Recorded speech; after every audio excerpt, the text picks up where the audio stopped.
glicose, Laurinha Figueroa. As ampolas que vão te levar pra cadeia estão comigo. Novela Rainha da Sucata, capítulo 79, quarta-feira, dia 18 de fevereiro de 2026. Antes da gente começar, eu quero pedir para vocês se inscreverem aqui no canal e ativarem o sininho de notificações para não perderem nenhum vídeo. Curta este vídeo para eu saber que estão gostando da novela e deixe o seu comentário. Comente aqui o que você está achando da novela. Vamos lá? No escritório da mansão dos Figueroa, Jonas, o mordomo, aproxima-se com uma bandeja de prata, entregando a correspondência com uma reverência. Ele informa que a correspondência chegou e, com a permissão de Laurinha, que o instrui a chamar a empregada Odete, retira-se para mandar tirar a mesa. Sozinha, Laurinha abre uma das cartas. Sua expressão de serenidade se desfaz instantaneamente, substituída por uma máscara de puro terror. A câmera foca no conteúdo da carta, revelando a acusação. Que castigo merece a esposa que assassina o marido trocando insulina por glicose, Laurinha Figueroa? As ampolas que vão te levar para a cadeia estão comigo. O papel treme em suas mãos. Ela olha ao redor, a respiração suspensa, como se o acusador anônimo pudesse estar ali, observando-a. Laurinha, ainda em choque, amassa a carta, questionando-se em um sussurro aterrorizado quem poderia estar fazendo aquilo com ela. Nesse momento, Isabel entra na sala de jantar, bocejando com preguiça. Ela cumprimenta a mãe com um bonjour, machere, e comenta como adora ficar na cama, preguiçosa. A leveza de Isabel contrasta brutalmente com a tensão de Laurinha. Isabel percebe a palidez e a preocupação no rosto da cunhada e pergunta se ela recebeu alguma notícia ruim. Laurinha, recompondo-se com esforço, nega e tenta disfarçar, alegando que são apenas contas. Com um suspiro teatral, ela reclama da obrigação de pagar por tudo neste mundo, afirmando como é desagradável receber contas, principalmente pelo correio. Jonas retorna e, ao ver Isabel, pergunta se ela ainda não tomou café, pois já havia mandado tirar a mesa. Isabel o repreende com arrogância, afirmando que ele está ali para servir e não para controlar seus horários, e exige ser servida imediatamente. Enquanto Jonas obedece, Isabel observa a cunhada desconfiada e comenta com Jonas que Laurinha está muito estranha desde que recebeu a correspondência. Ela relata ter visto a cunhada com uma carta na mão e que, apesar da tentativa de disfarce, ela não a engana, pois Laurinha está preocupadíssima. Em seu quarto, Laurinha, sozinha e atormentada,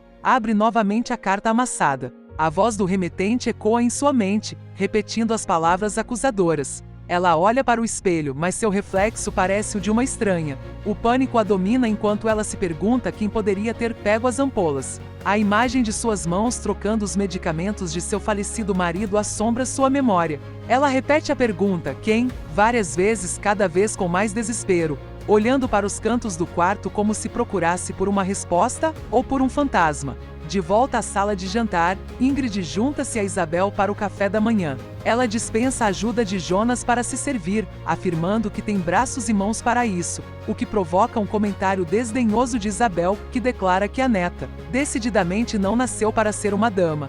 Ingrid retruca, dizendo que a mãe ainda não entendeu o que é ser moderna, iniciando uma discussão familiar. Isabel se queixa de que a filha sempre dispara farpas contra ela e se culpa por ser liberal demais, comparando Ingrid com Adriana, a quem chama de tontona, mas que já está com o pé no altar enquanto Ingrid continua encalhada. Ingrid se defende, afirmando que não está encalhada e que tem 3 pretendentes milionários, o que deveria deixar a mãe feliz. Isabel, impaciente, insiste para que ela se decida por um deles e se case logo, para não terminar os dias morando de favor na casa de uma cunhada. É então que Ingrid joga a bomba. Ela anuncia que arrumou um emprego. A notícia cai como um raio. Isabel fica horrorizada, lembrando que, embora Ingrid se chame Bresson, ela é filha de uma Figueroa, e nenhuma mulher da família jamais trabalhou. Ingrid, com um sorriso desafiador, responde que está inaugurando uma nova tradição familiar e revela que será caixa no La Bodeguita. A reação de Isabel é de puro escárnio e desespero, dizendo que prefere a morte a ter uma filha caixeirinha. Ingrid, firme, pede que a mãe não deboche de seu emprego e afirma que será uma caixa muito séria. No restaurante La Bodeguita, o clima é de agitação e expectativa. Alaide e Ingrid preparam o local para a inauguração. Alaide comenta que a mãe de Ingrid ficaria furiosa se soubesse que ela está ali. Ingrid confirma, contando que a mãe quase caiu da cadeira. Alaide dá as boas-vindas a Ingrid, explicando que, por enquanto, o pagamento não será muito alto. Ingrid não se importa, feliz por ter seu próprio dinheiro. Ela se familiariza com o caixa, seu novo posto de trabalho. O plano é que ela cuide do controle financeiro, enquanto Lena e Alaide servem as mesas e Dona Neiva comanda a cozinha. Todas estão ansiosas com o grande teste do primeiro almoço. Na casa de seu Moreira, ele conversa com Saldanha sobre o sucesso que o La Bodeguita fará, depois aconselha o amigo a falar com Neiva. Saldanha acha melhor deixar ela inaugurar o La Bodeguita primeiro, depois ele fala, porque não quer deixá-la nervosa como o filho dele deixou. Por fim, ele desabafa que o filho está pegando pesado com ele, mas tudo porque ele é o filho caçula e ainda não tem a vida dele. Seu Moreira pergunta se as outras filhas sabem. Saldanha fala que não e que saiu de casa para não brigar com Sérgio na frente da mulher dele. E diz que tem pena dela, mas também tem pena de Neiva e de si mesmo. Seu Moreira pergunta se Neiva não toparia continuar nessa situação. Saldanha fala que é difícil, mas tem que tentar. Na mansão de Renato, ele e Mariana chegam de viagem. Ângela os recebe, depois corre para ligar para Jonas para avisar que Renato chegou. Na casa de Caio, ele e Adriana conversam sobre Mariana e pensam em uma maneira de provar para ela que Renato é um canalha. Adriana acha melhor ele ir lá e falar tudo na cara dela. Caio acha que Renato vai matá-lo porque proibiu ela de falar com ele. Adriana tem uma ideia e lembra que eles ainda não usaram o trunfo de ele estar doente. E tem certeza que Mariana vai querer falar com ele. De volta à mansão, Renato se despede de Mariana e diz que precisa ir na empresa resolver isso. Depois pede para ela pegar a carteira dele na cabeceira da cama. Mariana sobe e Renato ordena que Ângela não deixe Mariana conversar com ninguém. Ângela diz que ele pode confiar nela. Lá fora, Adriana espera Renato sair, depois reclama para si mesma que havia prometido voltar aos poucos. Na mansão dos Figueiroa, Isabel questiona o comportamento de Laurinha e diz que está na cara que ela está nervosa. Laurinha disfarça e diz que está nervosa por causa da dívida que elas fizeram para ir para Genebra. Isabel sente uma dor de cabeça repentina e massageia o próprio ombro dizendo que ela trouxe umas vibrações muito negativas. Isabel entra e Laurinha continua andando pela casa nervosa e pensa que não devia ter queimado a carta porque poderia ajudá-la a investigar. Lá dentro, Isabel conta tudo sobre a viagem para Jonas e reclama que as despesas foram à toa e agora estão cheias de dívidas porque o cofre estava vazio.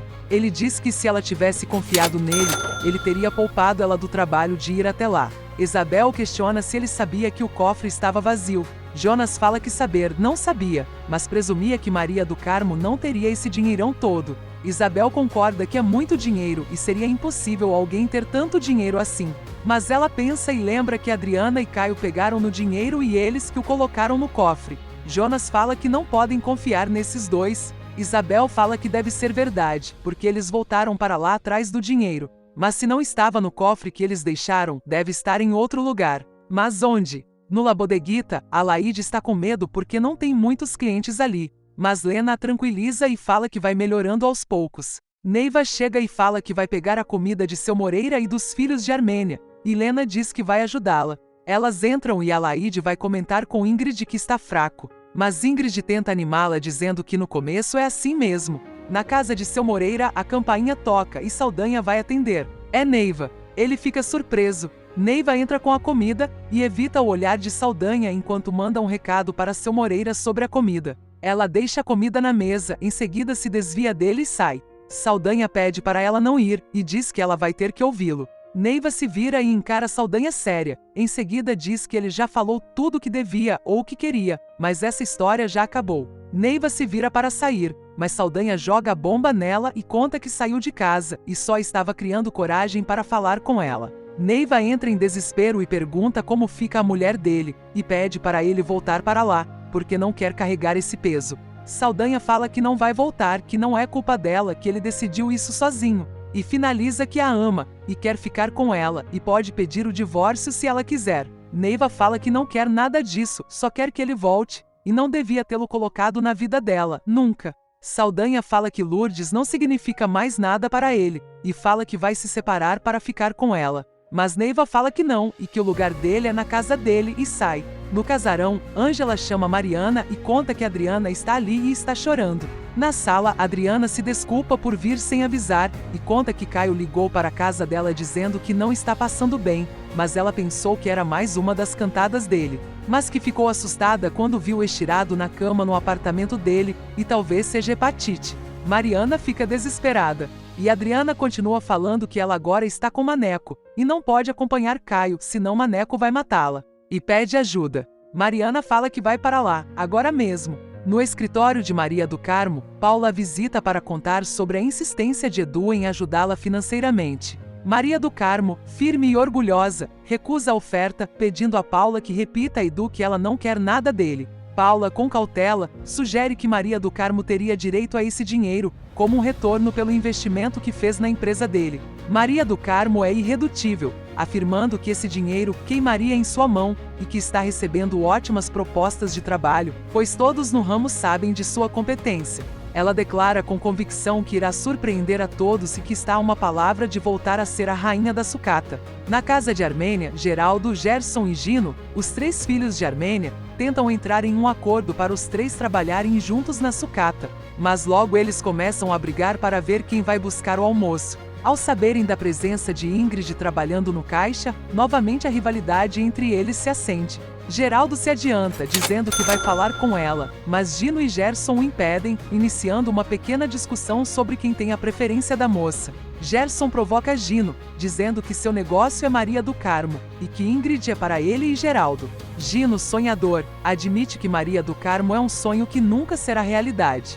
De volta à casa de Neiva, Paulinha fica impressionada ao saber da possibilidade de Maria do Carmo ser a rainha da sucata. Maria do Carmo pede a Paula que diga a Edu, na lata, que dispensa a esmola dele e que ele não entra nunca mais em sua vida. Quando Paula se despede para ir almoçar no La Bodeguita, Saldanha chega, aflito, pedindo para conversar com Maria do Carmo. Ela pede a Paula que vá na frente e recebe Saldanha. Na empresa, Renato chega e Guida fica surpresa ao vê-lo ali. Renato é grosso e diz que para ela não voltou, depois fala que vai jogá-la na sarjeta, e frisa que ela não tem nem Maria do Carmo e nem Dona Armênia para protegê-la. Guida fala que ele chegou na hora certa, porque a reunião semanal de acionistas já começou. Renato entra furioso e Guida liga imediatamente para Franklin para avisá-lo da chegada de Renato. Na sala de reuniões, os acionistas falam sobre os resultados. Renato chega se desculpando sobre a ausência dele, e fala que já está de volta e não precisam mais se preocupar sobre os problemas dele. Nesse momento, Dona Armênia levanta debaixo da mesa com um brinco na mão, dizendo que encontrou. Renato pergunta o que ela faz ali. Dona Armênia anuncia que é o novo presidente, e Renato fica sem reação. Ele não entende. E Dona Armênia conta que é a maior acionista ali. Renato entende tudo, e fala que eles puxaram o tapete dele. Os acionistas falam que ele os abandonou ali, e eles não tiveram escolha. Renato os chama de idiotas. Eles reclamam que ele fugiu para evitar o problema da empresa, e não tem o direito de reclamar da decisão deles. Ele fala que a empresa não tem futuro com ela ali. Os acionistas defendem Dona Armênia. Renato se recusa a participar disso, e Dona Armênia manda ele sair então. Ele sai e Dona Armênia diz que ele vai voltar e comer na mão dela. Na sala dele, Renato fica furioso e quase quebra tudo, e pensa que não vai trabalhar com ela na presidência. Guida entra e se desculpa por não ter contado que Dona Armênia era a nova presidente para não estragar a surpresa dele. Renato manda ela sair, e Guida sorri e fala que é mais fácil ele sair dali do que ela e sai. No La Bodeguita, Paulinha conversa com Ingrid e conta que terminou com Rafael, mas a Laide não quis ficar com ele. Ingrid diz que o problema dela é a mãe dela. E Paulinha completa que também tem o preconceito que colocam na cabeça da gente. Nesse momento Edu chega e Ingrid fica surpresa, mas Paulinha fala que sabe porque ele está rondando ali. Na porta, Edu cumprimenta a Lena e a Laide, e as parabeniza pelo restaurante. Ele vê Ingrid e Paulinha e vai até elas para cumprimentá-las. Ingrid sai, e Edu se senta com Paula. Eles conversam e Edu fala que está mudando muito. Paulinha diz que está vendo. Na cozinha, Lena comenta sobre a presença de Edu, mas Neiva chora e conta que não queria mais encontrar com ele. Lena a consola, e Neiva confessa que ama Saldanha, e pergunta a Deus por que tem que ser assim. Na casa de Neiva, Saldanha desabafa sobre sua situação desesperadora, ama Neiva, mas não consegue se separar da esposa doente Lourdes por pena e por pressão da família, especialmente do filho, Sérgio. Ele se pergunta se não tem o direito de ser feliz em um momento de desespero. Chega a questionar se terá que implorar a Deus para levar sua esposa para que possa recomeçar a vida. Maria do Carmo o repreende pela fala, mas demonstra compaixão por sua dor. No apartamento de Caio, a campainha toca. É Mariana, que chega apressada e preocupada. Ela foi atraída até ali por um telefonema de Adriana, que, mentindo, disse que Caio estava passando muito mal com febre e taquicardia. Ao entrar, Mariana encontra Caio perfeitamente saudável, e a farsa é revelada. Ela se enfurece com a mentira, mas Caio se justifica, dizendo que de outra forma, ela não viria. Ele então revela a verdade chocante. A viagem de Renato com ela para a Suíça foi uma armação para que ele pudesse roubar os 300 milhões de dólares. Mariana, incrédula, argumenta que esteve com Renato o tempo todo, mas Caio insiste que ele a tirou do hotel e que ela nem sequer esteve em Genebra. Para provar, ele mostra o passaporte dela, que não tem o carimbo de entrada na Suíça. A ficha de Mariana começa a cair. Ela lembra que eles foram a Vevey, mas Caio afirma que Renato passou um dia inteiro longe dela, correndo atrás do dinheiro. Em um estado de confusão, Mariana pergunta que dia é hoje. Caio mostra um jornal, 11 de setembro, terça-feira. Mariana entra em pânico, pois para ela era dia 10, segunda-feira. Ela percebe, horrorizada, que não pode ter ficado 2 dias na cabana em Vevey. Caio confirma seu pior medo. Ela ficou, sim, provavelmente dopada, enquanto Renato executava seu plano.